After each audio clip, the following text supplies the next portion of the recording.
Primeiro grupo novatos, 13 e 14 anos. Tem 4 pilotos de Cosmópolis nessa bateria.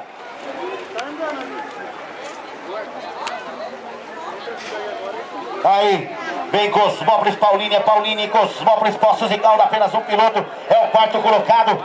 Aí, piloto de Poços de Caldas, tem que manter, vai pro desespero para manter, já tomou um bonde do piloto de Paulínia. Os 3 primeiros é de Cosmópolis, 1, 2, 3, Cosmópolis vai se garantindo, na 13 e 14 anos, 3 pilotos, vai indo para a final. Passa aqui o primeiro colocado, o Fernando Proença. Na segunda colocação, vai fechando com a 61, o Micael. Depois com a 22, Paulinho, o Marcelo. E na quarta colocação, com a 65, 3 pilotos de Cosmópolis. Vem agora mais uma bateria de novatos, 13 e 14 anos. Primeira colocação, 51, Juliano Bárbaro. De Paulinho é o primeiro colocado, Poços de Caldas. Vem ali com o Luiz Saboia. Paulinho é na terceira e quarta. Tem São Paulo, vai caindo fora nessa bateria.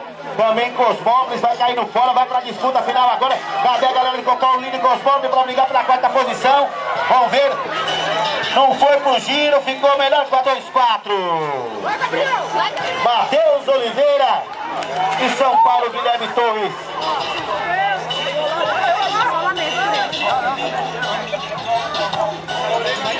Novatos, 13 e 14 anos, corrida 707.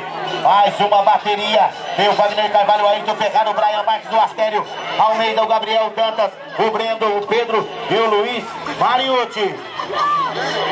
Aí Paulinho em primeiro, trazendo a primeira colocação, final 1.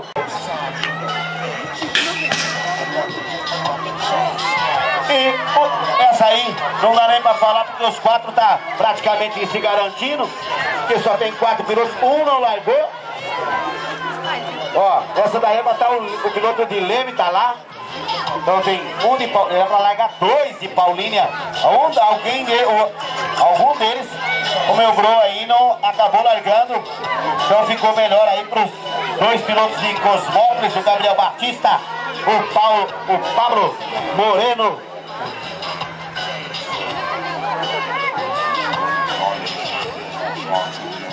E aí, com a 29, passando o primeiro colocado.